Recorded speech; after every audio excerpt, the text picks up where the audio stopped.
So let's take a look. I'm going to cancel the screen share. All right, let's get rid of this function. So we have here sine x, okay? Sine x we know has this nice periodic behavior. But now what happens if I do sine of 1 over x, okay? So first off, it's still going to oscillate, and it still oscillates always between -1 and 1. However, you'll notice over here, there's no oscillations happening. Over here, there's no oscillations happening. What we've done is we've taken the sine x function, we've taken this red sine x function, and we've taken all of those infinite periods, okay, all those infinite oscillations, and we've compacted it down right around the x and the y origin right here. So what we end up with is a function that it seems like it's not a big problem, okay? It seems like it's just sort of oscillating a little bit.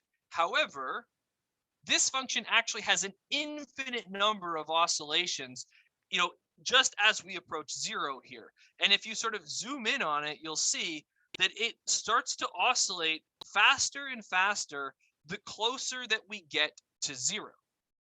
So if you're trying to numerically determine what happens with this limit as x gets closer and closer to 0, there's no way of doing that, okay? The closer you get to 0, the faster it starts to oscillate, and you're just going to start to get seemingly a random number in between -1 and 1, and it's not going to level off and show you any specific value, okay?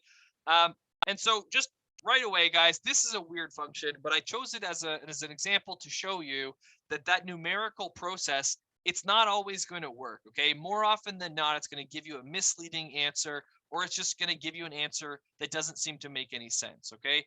So we're not going to be doing these limits numerically, okay? We're going to be learning methods. We're going to be learning different techniques where we can algebraically manipulate them to figure out definitively what the value of the limit's going to be, okay? So this one, I'm going to stop the share. Let me know if you have a question about it. Otherwise, I just want you to have a picture of that in your notes, roughly, just as a reminder of why it is that we can't do this numerical method all the time. So what we had was a curve, and we took all of those oscillations and we sort of compacted them here. So from the left, it comes in and then it sort of oscillates back and forth, and it goes faster and faster and faster. And then it sort of comes out to the left, it oscillates, and it sort of goes like this, okay? So again, your picture doesn't need to be perfect, but I want it to be clear that what's happening with all of those oscillations, that the numerical process just simply won't work, okay? So here, make a note again. Any guess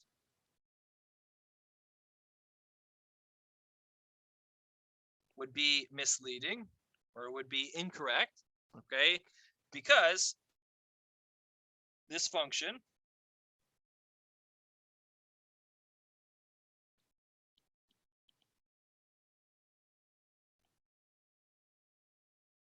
oscillates infinitely quickly as x approaches 0, okay?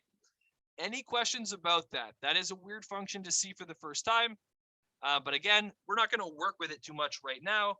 It was just sort of to show you that this process doesn't always work. Hopefully that's good. What I want to do then is talk about how we're going to do these numerically, okay? And in order to set up, how to do these, sorry, not numerically, how we're going to do these algebraically, we have to talk about limit laws, okay? And these are going to be the operations that you are able to do with limits and the operations that you're not able to do with limits.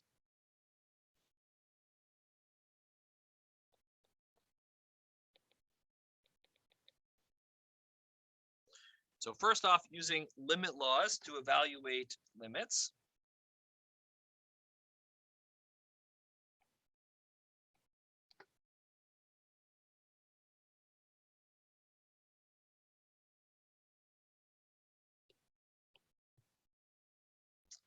And we're just going to start off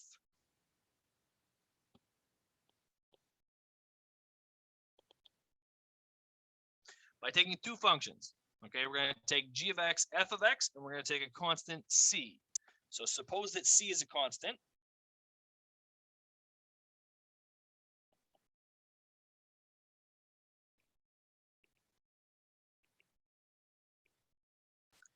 And we're also going to suppose that the limits for f of x and g of x both exist as x approaches a.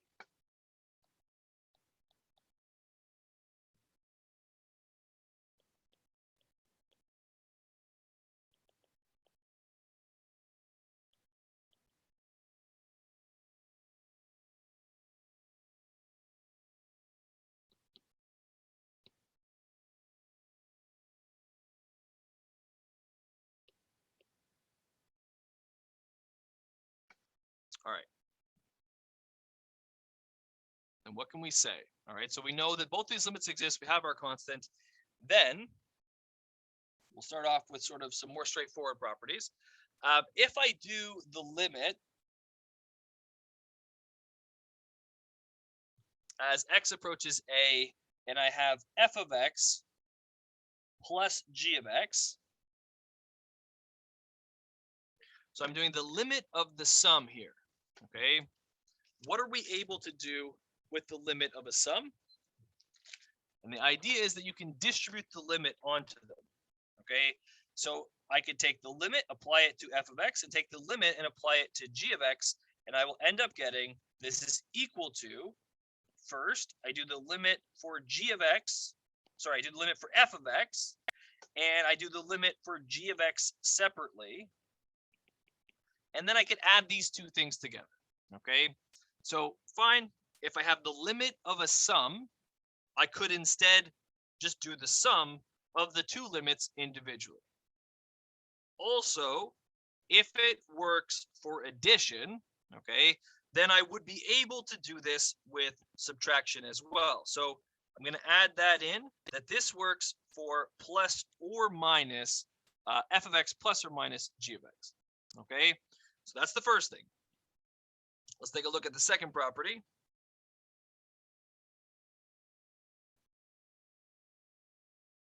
So what if I'm doing the limit as x approaches a, and I'm doing a constant?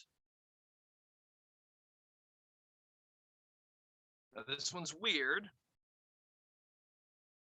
If I'm doing the limit of a constant, I'm asking myself, what happens to the value c, okay, as x approaches a? As x gets closer and closer to a, what happens to the value c? Now, guys, I do want you, okay, you can answer in chat. You can answer, again, using the audio if you want. You could put your hand up in Zoom. What happens to the limit of a constant here as x approaches a? What do you end up with?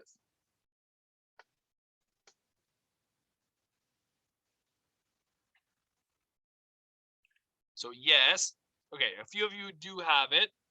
So, okay, some of you are saying 0, which I understand maybe why you would say 0, but it's not 0, okay? The limit is actually going to be the constant c itself, right? If I have a function, so this you don't need to copy down on the side, but I do want to sort of illustrate what's going on. If I take a function and I say my function is constant, y is equal to c, then fine, if I do the limit here, as x gets closer and closer to a, then I'm saying what happens to the y values from the left? What happens to the y values from the right? Well, the y values are just getting closer and closer to the constant c because they're always equal to the constant c. And so this is sort of, it's the most basic type of limit, right? The limit of a constant is just going to be equal to the constant itself. Okay, we're going to use that quite a bit. The limit of a constant is itself. Number 3, what if I have the limit of a constant times a function f of x, okay? And for this one, the idea is that if I don't want to work with this constant, okay, I could take the constant outside of the limit and just do the limit of the function. So I do the limit of the function separate from the constant. So maybe that's going to be a bit easier, okay? Forget about the constant. And then after I know what the value of the limit is, I will multiply by the constant c, okay? So you could factor out the constant essentially. You could take the constant out of the limit and just evaluate the limit, and then afterwards multiply the constant c in, okay? So that's how we're going to handle most constants when we run into them. The fourth property, if I have the limit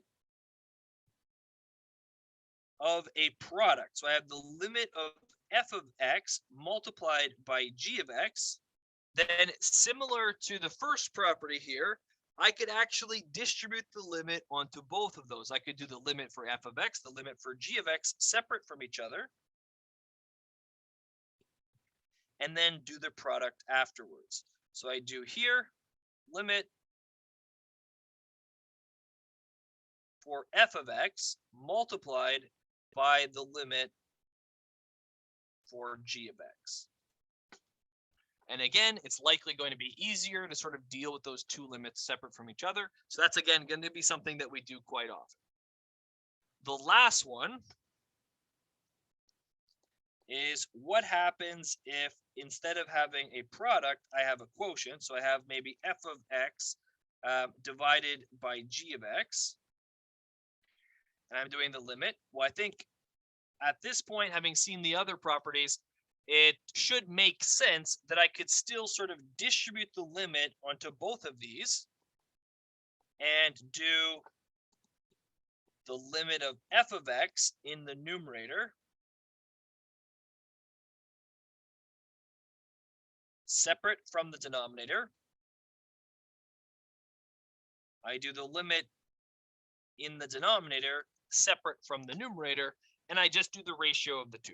Okay, so this also you can do, except there's one problem that you could run into with this type of limit. This works as long as the limit as x approaches a of g of x, okay, is not 0. Okay, as soon as you have that limit being 0, then it becomes a little bit more complicated. Okay. Any questions about those? Those are the 5 basic limit laws. And what we're going to do now is talk about one more law or one property essentially of limits. And then we'll go and do some examples together.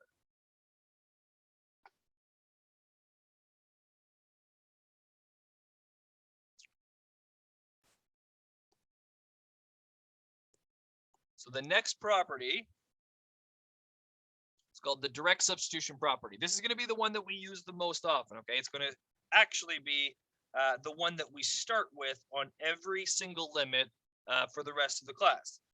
So here, the direct substitution property.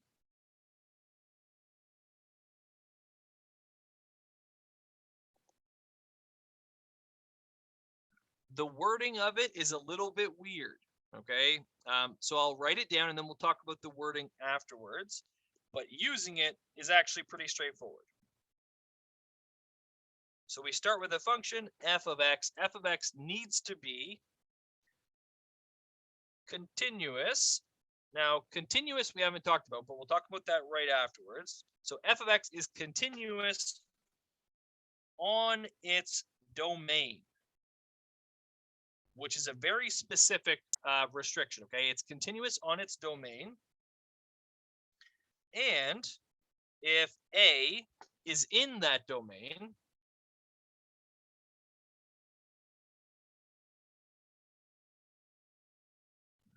then you can use the direct substitution property. And the direct substitution property says that if you're doing the limit as x approaches a f of x, what you can do is just directly substitute x equal to a.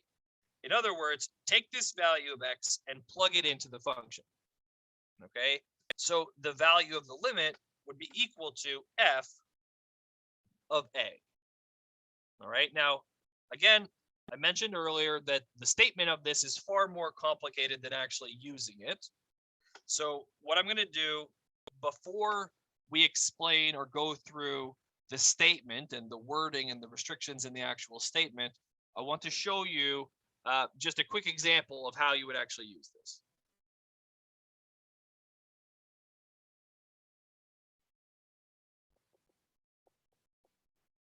So if I'm doing the limit, let's say as x approaches 5, and I have my function is going to be, I don't know, let's say x squared plus 3x. Okay, then when I'm looking at this, I can do direct substitution right away. Okay, this function, the function that I'm looking at, is a polynomial. Okay, so first off, there's nothing that can ever go wrong with a polynomial term, right? X squared plus 3x, it has a domain that is all real numbers. There's nothing that can go wrong with this polynomial term, which makes it very easy to do limits on. If I want to do this limit, all I'm going to do is take the value of 5 and I'm going to plug it in for x. I'm literally going to directly substitute it into the function. So I'm going to end up here with 5 squared plus 3 multiplied by 5. And that's going to be the value of the limit. There's quite literally nothing else that needs to be done. I end up with 25 plus 15. I end up with 40 as the value of the limit. And we could go look at a graphing calculator to verify that this is correct, but it is, okay? The limit in this case is just 40. It is that easy. So this is how we're going to use the direct substitution property, okay? We just plug it in. The problem, though, is that we're not always going to be able to use the direct substitution property. We can only use it if our function is continuous on its domain, first of all, and secondly, we need that x equal to a is in that domain, okay? So what does it mean to be continuous? All right. The easiest way, I would say, to define continuity, and probably the way that you've seen it before, is just that a function is continuous if you can sketch the function without ever needing to leave your pencil from the page. You don't ever have to pick your pencil up off of the page. That's a continuous function.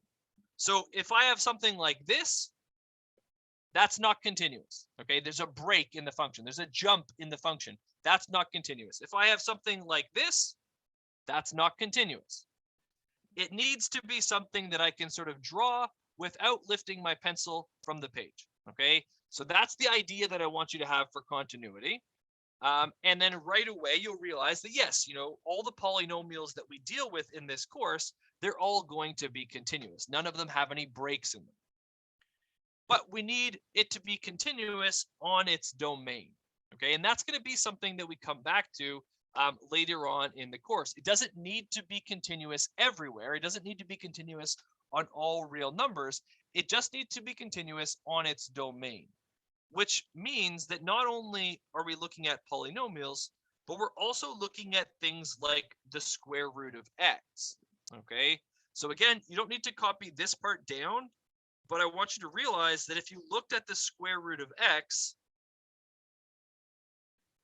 it looks like that. Okay, this is y equal to the square root of x. And it's, I can draw this portion of the curve right here without lifting my pencil off of the page, but nonetheless, its domain is limited, right? It doesn't have a domain that is all real numbers. Specifically, its domain is going to be x larger than or equal to 0. And so if I just look at its domain, x larger than or equal to 0, then yes, I'm just looking at this portion of the curve, and on its domain, this function is continuous. Okay, so here, the square root of x, if you want to write this down, the square root of x is continuous on its domain. Okay, now more generally, I want to talk about all of the functions that we're going to see in calculus, okay? We're looking at radical functions, okay? Square root, third root, and so on. We're looking at polynomial terms. We're looking at exponentials, logarithms. We're looking at trig functions, okay? Basic trig functions, sine and cos, but also we're looking at tan and cotan. We're looking at inverse trig functions, okay? All of these functions have the same property that we're looking for, okay? All of these functions are continuous on their domains, which means, okay, that as long as we are looking at a value of x that is in the domain, we would be able to use direct substitution, okay? But I want to make a note that every function that we look at in this course, okay, they're all going to be continuous on its domain. So here, let's take a look. Note all the functions. So here I'm just going to list sort of, a power function, maybe an exponential function, a logarithmic function, trig function. Okay, it doesn't matter. They're all going to be continuous on their domains. Okay, now that's something that you probably need to spend a little bit of time thinking about in order to, come to the same conclusion, in order to say that, yes, I would agree that all of those functions are going to be continuous on their domains. But they are. And I just want to address what I said just a moment ago. Okay, I said all the functions that we see in this course are going to be continuous on their domains. By that, I mean all of these functions, okay?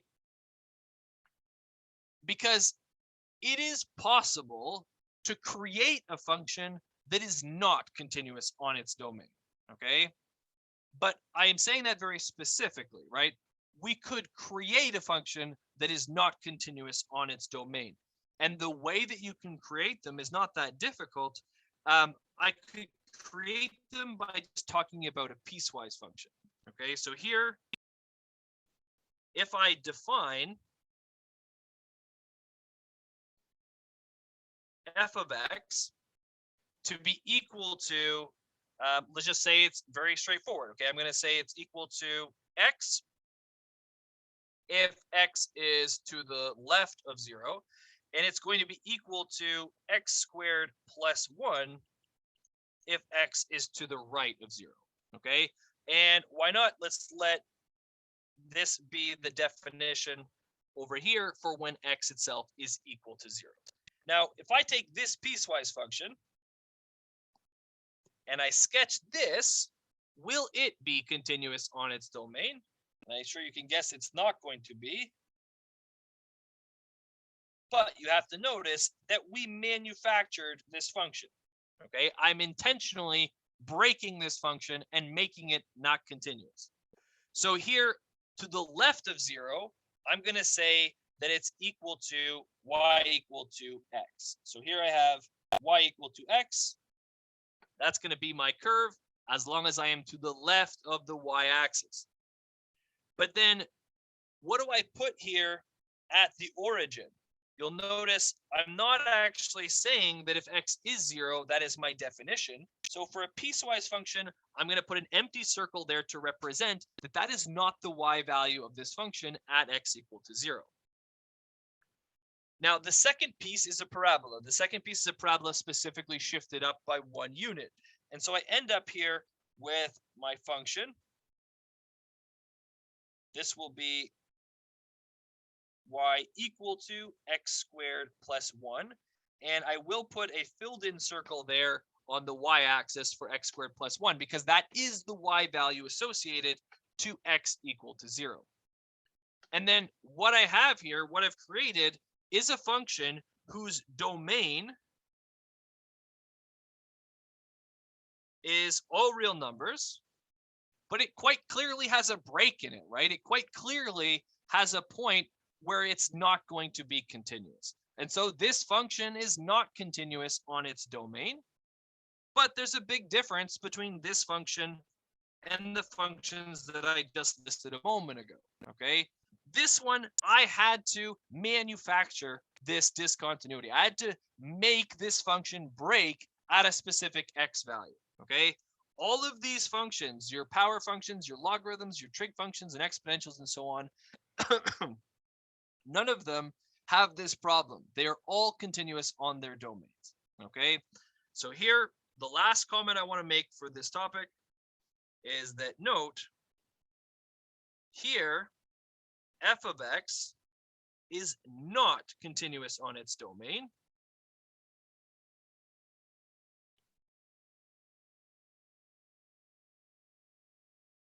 But that's only because we built it that way, okay? We built that break into the function.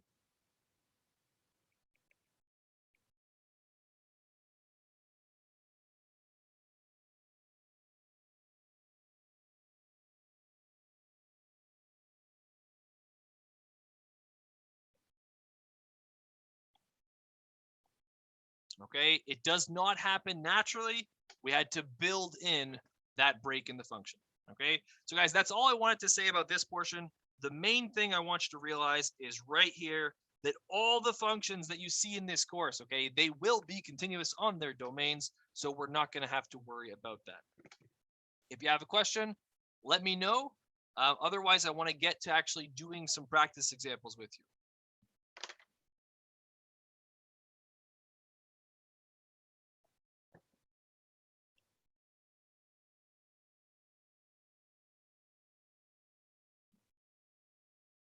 All right.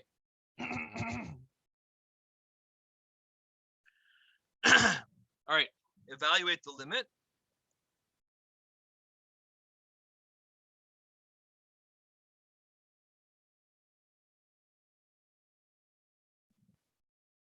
And so these will be the first ones that we actually practice our algebraic techniques on, okay? Number one, let's do limit as x approaches 2. And I'm doing the square root of x to the power of 3 minus 4.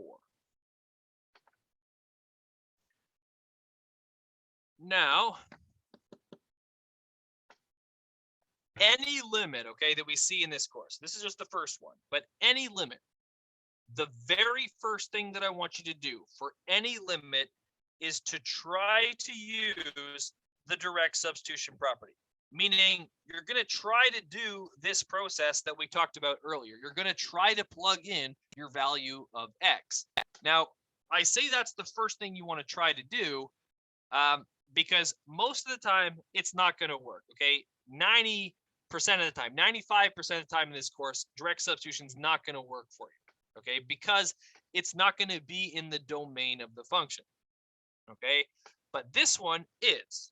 If I look at it, my function is the square root of x to the 3 minus 4, and it's continuous on its domain, and x equal to 2 is in that domain. So this one, it's actually just a matter of using direct substitution. I plug it in, I get 2 to the power of 3 minus 4, so I end up with the square root of 8 minus 4, the square root of 4, and I end up with 2. Okay, and that's it. That's the value of this limit. How'd I do it? I used here direct substitution. Okay, now let's do another one that's more realistic, okay, because that's not likely going to be the type of thing that we run into. So let's do the limit as x approaches 3 of x squared minus 9 divided by x minus 3. So when you look at this limit, okay, the first thing we do, again, the first thing we do every single limit is that we try to use direct substitution. So I'm going to look at this limit and I'm going to try to plug in x equal to 3, okay? However, if I plug in x equal to 3 in the numerator, my numerator clearly is going to go to 3 minus 3, which is 0, okay? So I have division by 0, which right away, that's not great, okay? X equal to 3, is not in the domain of this function. So just right away, I cannot use direct substitution, okay? But what you'll also notice with this is what happens in the numerator if I plug in x equal to 3. In the numerator, I end up with 9 minus 9, which is also 0, okay? So yes, 3 is not in the domain of this function, okay? So I can't use direct substitution. But what I have is 0 in the numerator and 0 in the denominator, okay? Now I'm going to put that off to the side right here, okay? 0 divided by 0, and I'm going to put it sort of highlighted like this, because this is going to happen very often, okay? And we're going to have a name for what this is essentially when it happens. 0 divided by 0 is an indeterminate form.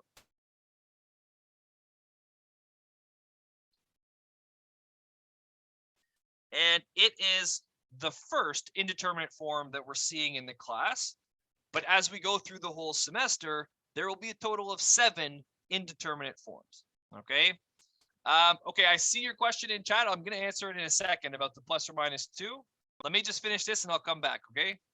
All right, so 0 divided by 0 is the first of 7 indeterminate forms. It's going to be the one that we focus on for a little while now, and the other ones we'll see them sort of later on in the course, okay? But 0 over 0, what it means when you have an indeterminate form is that you need to do something, right? I can't use direct substitution right now. I have to do something with this limit to get to the point where I can use direct substitution. So right away, guys, if you have an indeterminate form, you always need to do something. Okay, and I'm going to write that here, bolded. Okay, you need to do something when you have an indeterminate form. Your final answer is never 0 over 0.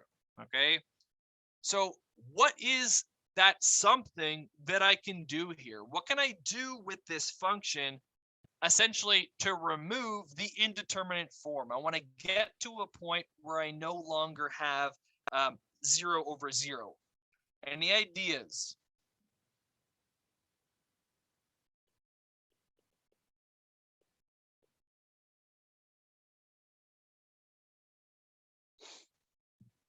Okay, so somebody's suggesting the difference quotient. We're not going to do the difference quotient here, but a couple other people are saying factor the numerator specifically. And yes, somebody specifically also is saying use a difference of squares. So yes, okay, one of the tools that we have to simplify a limit like this is to factor. Specifically, I'm going to go into the numerator, factor it as a difference of squares, and I'm going to leave the denominator exactly as is. Why does this help us? Because you'll notice I had 0 over 0 specifically because of these two factors in the numerator and in the denominator. That x minus 3 term is what was causing us to have 0 divided by 0. Now that I factored it, I can follow right away by canceling out the x minus 3 term. And what I'm left with is the limit as x approaches 3 of x plus 3. And now I have no more issues with domain. 3 is definitely in the domain of this function. And specifically, if I use direct substitution now, so I'm going to do direct sub again. Right here, I will end up with a limit of 3 plus 3. Okay, and so yes, this limit is going to be 6. Now, the way that we just did that one, okay, is very representative of how we're going to do limits moving on for the rest of the course. We're going to start off with an indeterminate form, which means we can't, use direct substitution. We need to do something. So you're going to apply some technique, whether it's factoring or any of the other techniques that we see in the course. And your goal is to simplify it until you get to a point where you are able to use direct substitution, okay? And once you can use direct substitution, plug in your value of x and you'll be done, Okay, that's the end result. You're trying to get to the point where you can use direct substitution. Okay, if you have a question about that one, guys, let me know. Otherwise, somebody had a question about the first one that I want to go back and answer. Okay, so let me know if you have a question about 2.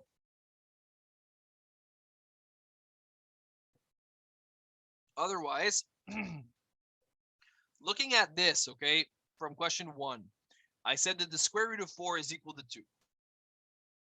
Now, some of you, I think, are going to have an issue with this, right? Is the square root of 4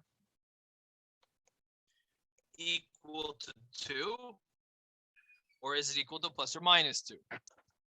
Now, I know why you're asking this, okay? It's going to seem weird to you. The square root of 4 written like this is specifically referring to the positive square root of 4. So this is not correct, okay, on the right-hand side. If I was referring to plus or minus, I would have it like this. Plus or minus the square root of 4 is equal to plus or minus 2, okay? And most of the time, actually, when you guys have seen square roots, when you're solving equations, for example, you would be looking at it like this, because you're coming at it likely from a direction where you're saying, okay, x squared is equal to 4. If x squared is equal to 4, then I'm going to apply the square root here to both sides, and I'm going to get that x is going to be equal to plus or minus the square root of 4, meaning that x is equal to plus or minus 2. Okay? But if you're just writing the square root of 4 without the negative sign in the front, you are specifically referring to the positive square root of 4. You're specifically referring to positive 2, not to negative 2. Okay? Does that answer your question from before?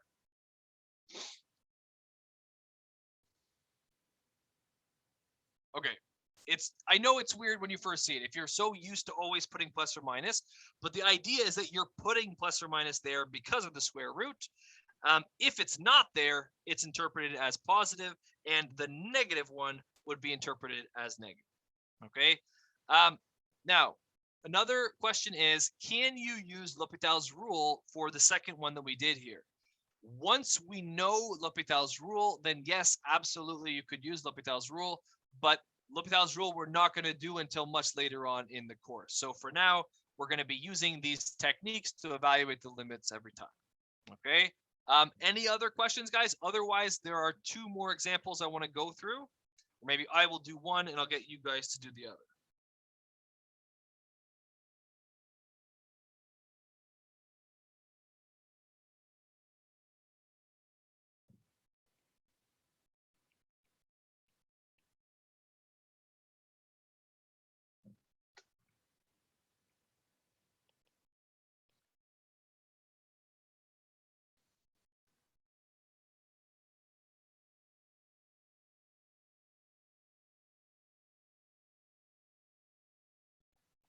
All right. So looking at this limit, the first thing I do with any limit is try to do direct substitution. However, for this one, if I do direct substitution here, I'm going to get 0. And similarly, if I try to plug in 7 into the numerator, I'm going to get 0.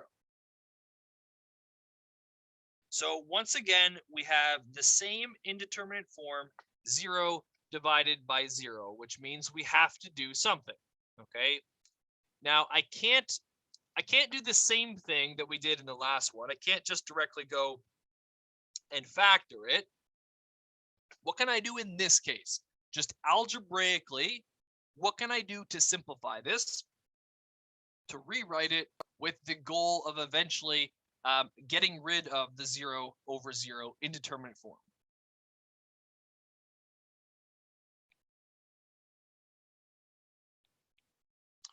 So what can I do?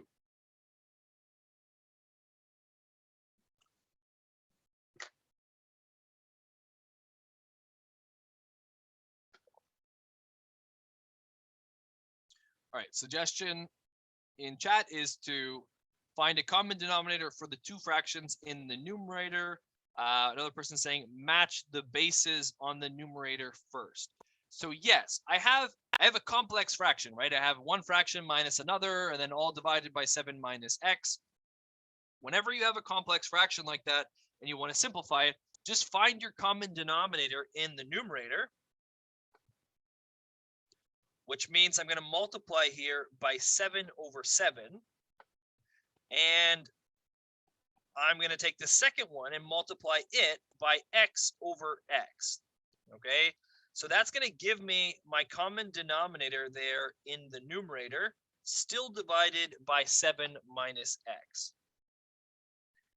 And from there, if I bring everything together, so I have 7 minus x divided by 7x. That's all still divided. Well, I think we're still good. Something happened with my app. It just crashed. All right. Still all divided by 7 minus x. Okay. So perfect. We brought it all together with a common denominator. Now I want to further simplify it. Now, remind yourself, guys, how this simplifies, right? We talked in class, if I have one fraction divided by another, what does this give me? It gives me a over bc, okay? That c ends up in the denominator. So that 7 minus x term is going to also end up in the denominator. So I have 7 minus x divided by 7x multiplied by 7 minus x. And now I realize I'm showing you guys a horrible example here, or I'm setting a horrible example. What did I forget to do here for the whole question so far?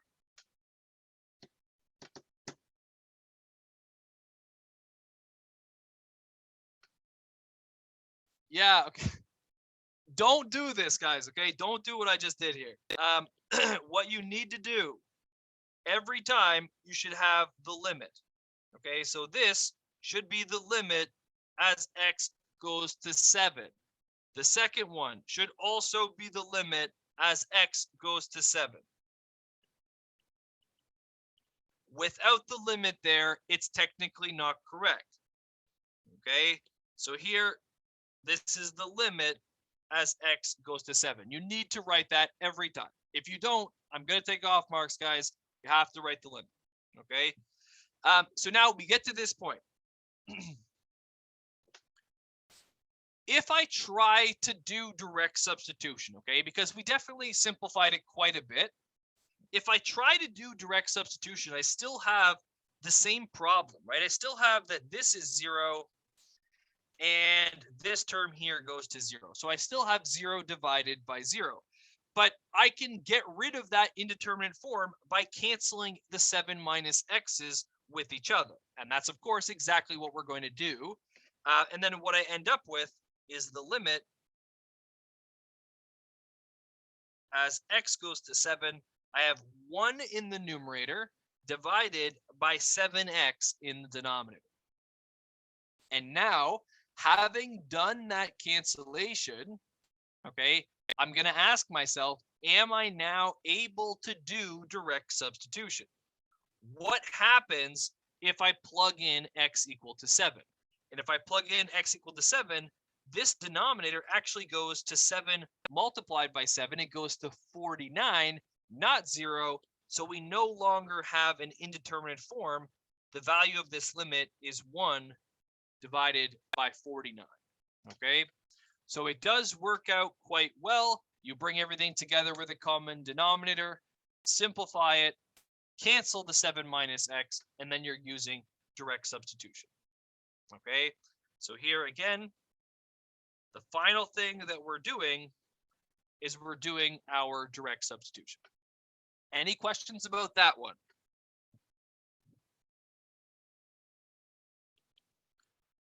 I want to make here a note for you.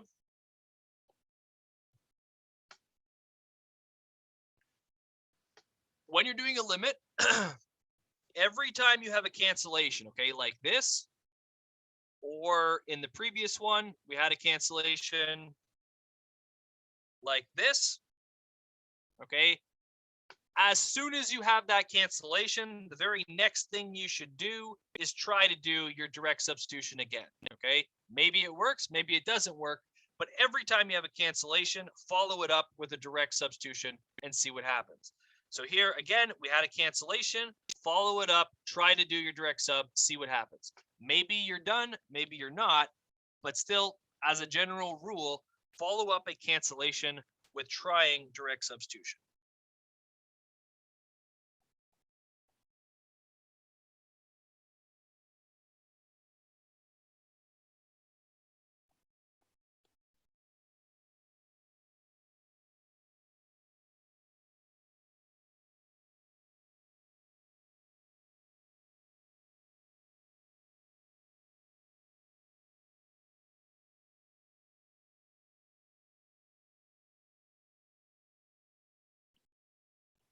So that's going from here to here. Okay. I think I want you guys now to do one on your own. Okay. So I'm going to give you limit as x approaches -4.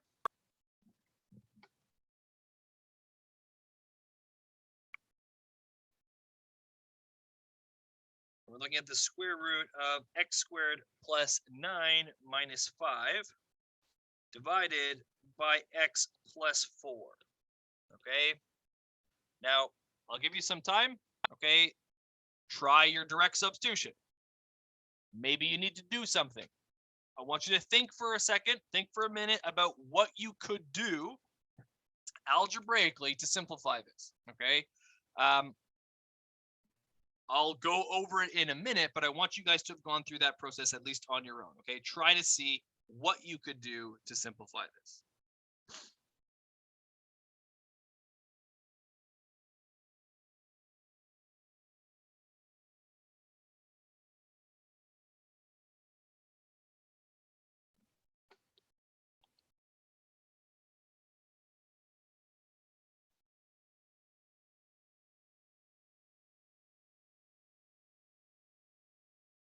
I'm going to add in a fifth one as well.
Okay, guys.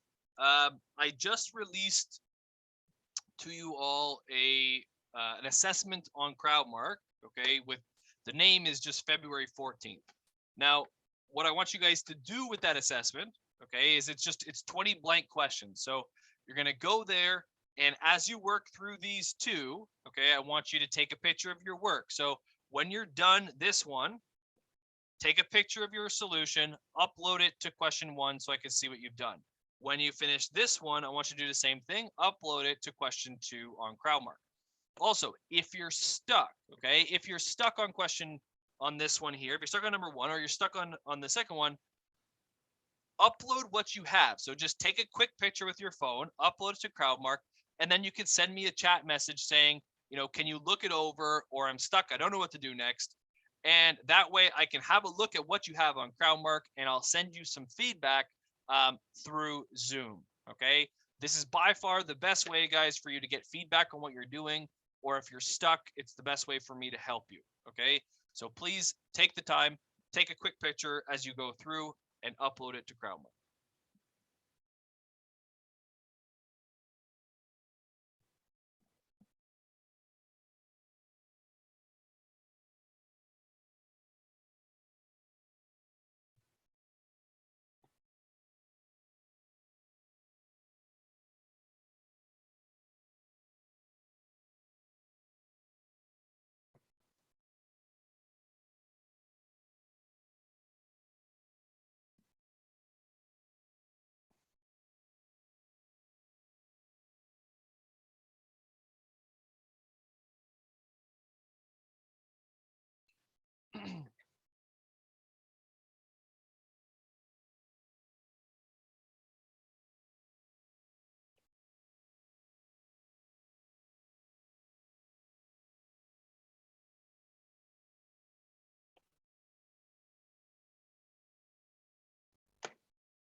I'll give you a couple of minutes, guys.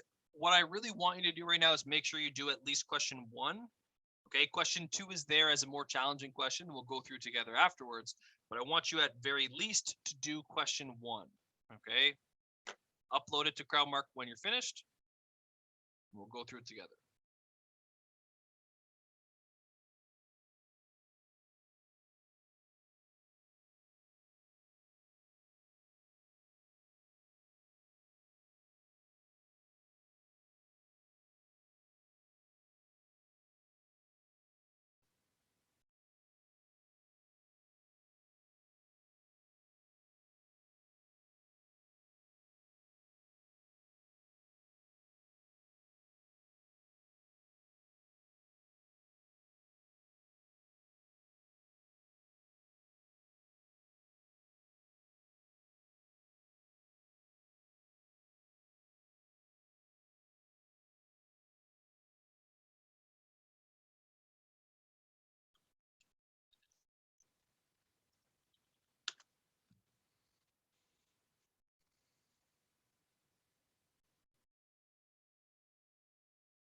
All right, so I want to make sure again, some of you for sure did upload it correctly. If you are stuck on question 1, then what you can do to simplify it, we saw this in the review portion, we haven't really done much with it since, is you can rationalize, okay? You can multiply here by the conjugate divided by itself. So I'm going to take this limit, I'm going to multiply by the square root. I'm rationalizing the numerator specifically. So it's the square root plus 5 divided by the square root plus 5. Once you rationalize that, it should simplify very nicely.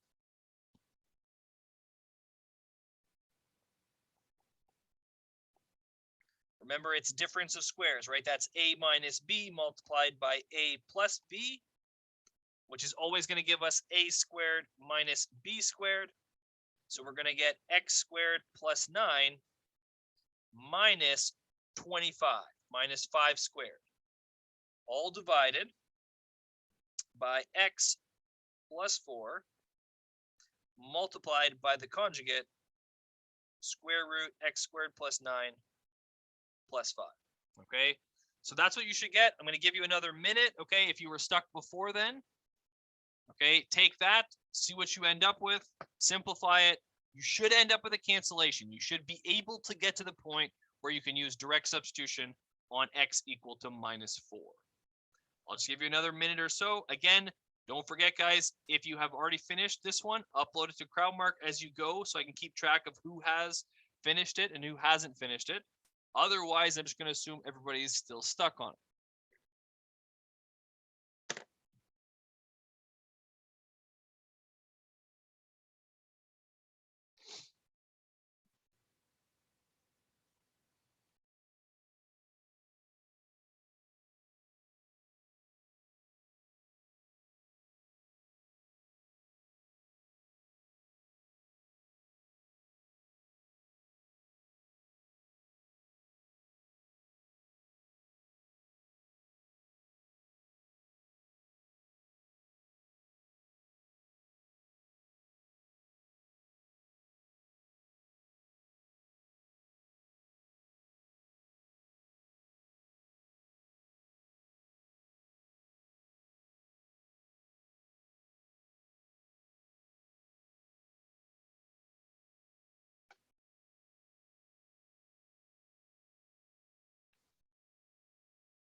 Okay, so guys, make sure you check your chat, okay, especially if you asked a question. Otherwise, let's take this one, let's finish it up. So I'm going to multiply by the conjugate, and then we're going to simplify that.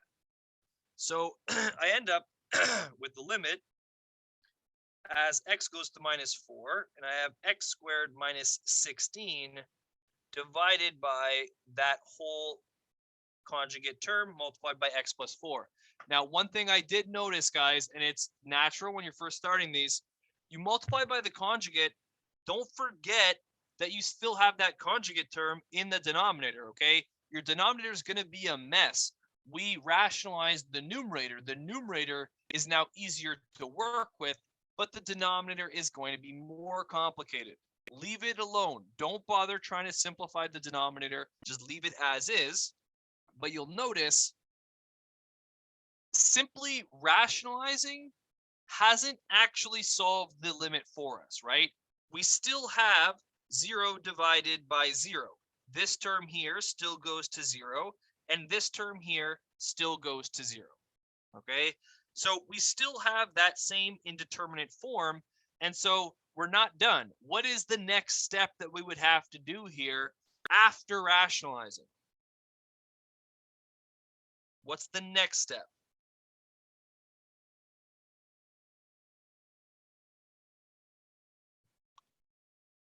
Yes. So actually now it's very similar to the one that we had before, right? I'm going to factor out the numerator and I'm going to try to cancel it with a term in the denominator. I have x plus 4 times x minus 4 divided by x plus 4 times the conjugate. And now I can cancel the x plus 4 terms. Those were the terms that were causing us to have 0 divided by 0 in the first place. They were causing us to have a domain issue. And so now I cancel those out and I'm left with just the nice limit as x goes to minus 4, x minus 4 in the numerator, and the conjugate term in the denominator. Now I should be able to do direct substitution. I had that cancellation. I'm going to immediately follow it up and try to do direct substitution. So here in the numerator, that goes to negative 8. And in the denominator, my denominator goes to the square root of 16 plus 9 plus 5, which is not 0. Okay, so I can do successfully direct substitution. And let's see what we end up with. I have negative 8 in the numerator divided by the square root of 25 plus 5, which is going to be negative 8 divided by 10, which I could rewrite, and I get negative 4 over 5. And that's going to be the value of that first limit. Okay, so it does work out. The limit does exist, and you get negative 4 over 5. Okay. All right. I noticed some of you have finished off question 2 as well. If you have not had time to do question 2, that's fine. But I'm going to do it now with you just to show you how it's done. It's definitely a big step up. There's quite a bit more going on, but it's just algebraic.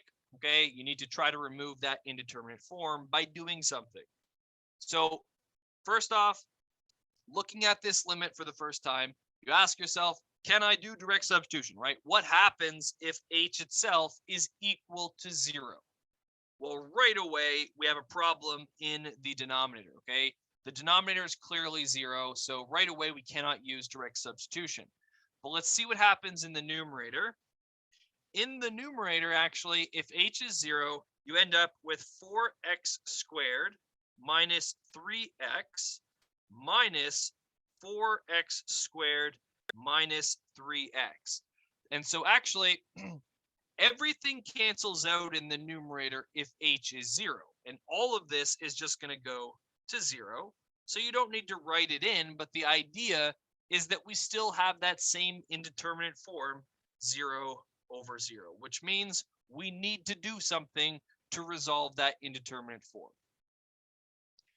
What can you do here? I'm not going to rationalize. There's no conjugate here. There's no square roots. There's no radicals that I want to get rid of. So I'm not going to rationalize. Yeah, I'm also not going to factor it. I'm not going to factor it directly in this current format. So the next thing I'm going to do is just expand it. Okay, so I open up all the brackets, all the parentheses. I see what I'm left with. This is going to give me the limit as h goes to 0. 4 times x squared plus 2xh plus h squared minus 3x minus 3h minus 4x squared plus 3x, all divided by h. Okay, now here I can start to simplify it again.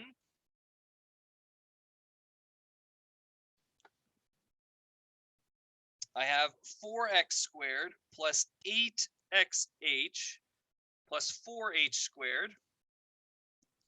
And everything else, well, I'll leave it alone for now. But we're definitely in a position at this point where we can start to cancel some of the terms, okay? And you'll notice this whole question looks very fabricated, okay? It looks like I intentionally made it to be a certain way, and I did, okay? I set up here a difference quotient, knowing that difference quotients always simplify in the same nice way. So this one, now that I have simplified it to this extent, I'm going to start to cancel out terms in the numerator. And we've seen difference quotients before. We've seen that they always cancel any term that does not have an h. So any term in the numerator that does not have an h is going to cancel out.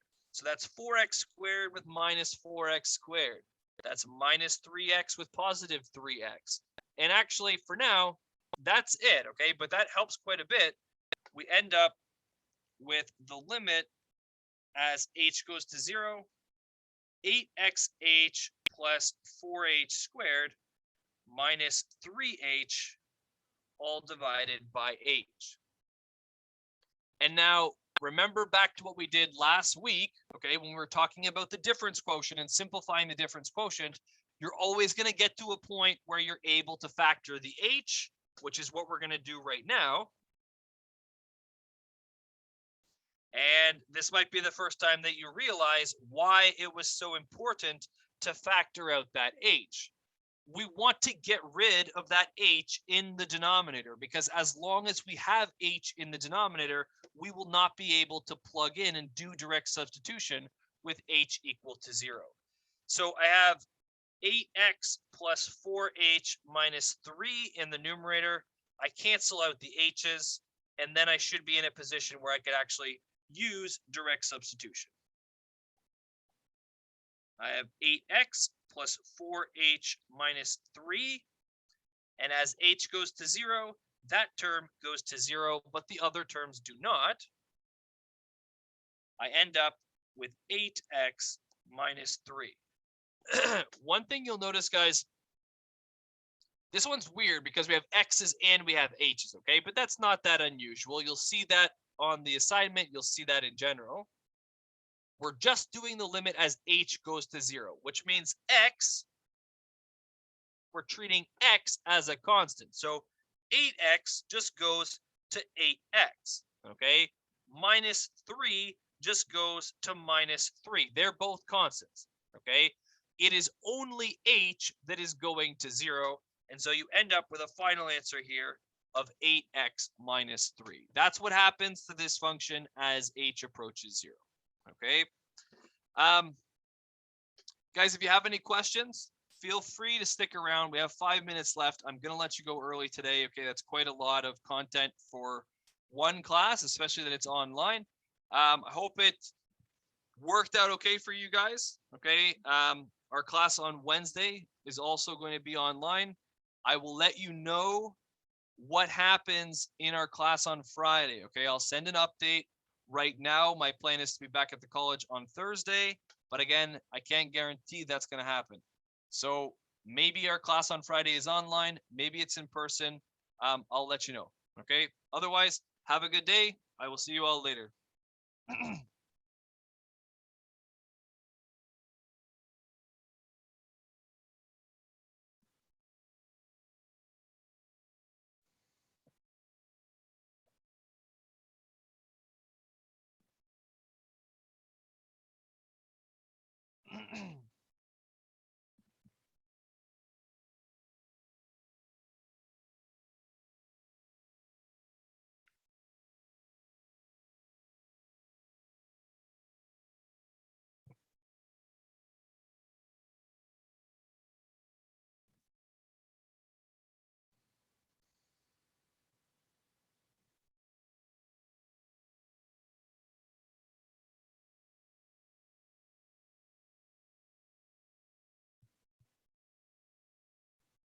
Any questions?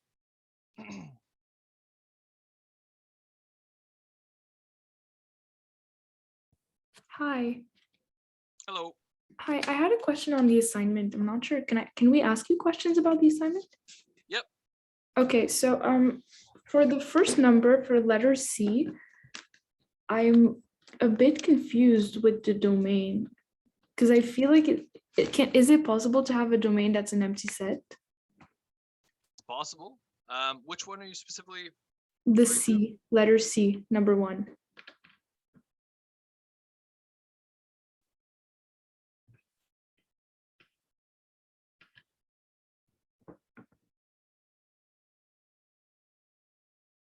Okay, so you're looking at the logarithm one, right?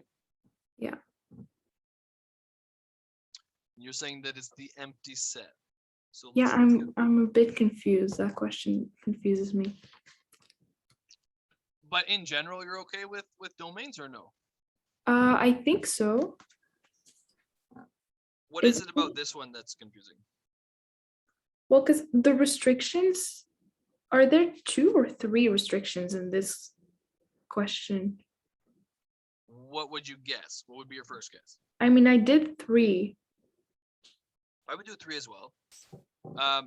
So we have h of x is equal to ln of this over this. Now, what were your 3 restrictions? Well, the denominator can't be 0. Yep. And then the square root of 3 minus x has to be bigger or greater or equal to 0. Now, okay, does the square root need to be larger than or equal to 0, or does the 3 minus x need to be larger than or equal to 0? I did the square root, but isn't that the same thing? Because then we get rid of the square root. Well, it's not quite the same thing because the square root by definition is always positive. Oh, that's It's true.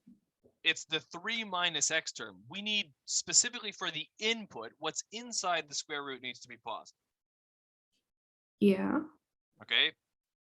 Okay. What was your third restriction then? The whole fraction needs to be greater than 0. Okay, perfect. And you said greater than, meaning strictly greater than, right? Yeah. Yeah. Okay, perfect. That's because of the logarithm. So these are the same 3 that I would have started with as well. Now, when you're doing the last one, I think this is probably the one that would be the most time consuming. What process did you use to do that? See, I'm not sure because I got rid of the denominator, but I don't think you can. Because then I would, okay. So yeah, I'm not sure we can multiply by x cubed minus 64. right. So okay, last week, actually it wasn't last week, it would have been the week before that we did that we looked at functions, we looked at inequalities. So we said, if I have a function and I want to know when is f of x going to be larger than 0, or when is f of x going to be less than 0, there's the same process that we went through for any function like this. Do you remember how that function or how that process worked? No. So we said, I'm going to start by finding out when my function is equal to 0. What are the x-intercepts? Okay. Then we said, I'm going to also find out where my function has division by 0, or in general, where is it undefined? Yeah. Okay. And we said those values of x are the values of x we're going to use to form our intervals. So let's suppose that I go here and I say, maybe this is when x is equal to plus or minus 5. And then this one is x equal to 2. Okay. Mhm. Then I'm looking at it and I'm saying, those are the x values I'm going to use to say, break up my real number line. -1, -5, 2, and +5. So now I have an interval from -infinity to -5, from -5 to 2, from 2 to 5, and from 5 to 2. Yeah. And then we took those intervals and we made a sign table. From 5 to infinity, right? Oh yeah, my bad. Okay. Okay, and we made a sign table, right, by plugging in test values. Yeah, I remember that. So that process, we're going to come back to that over and over again. I say of all the things we did in the review, that's one of the more important things for sure.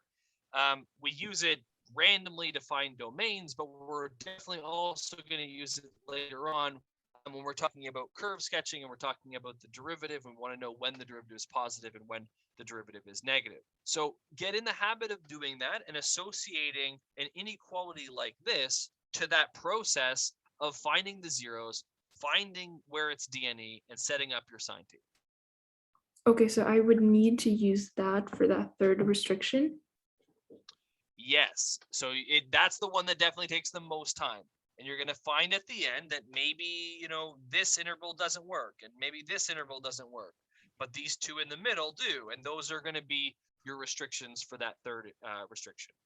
And then I put all the restrictions together, like all the kind of domains, like values of x together, and then I have to find the domain of the whole function. Okay. Correct. Yep.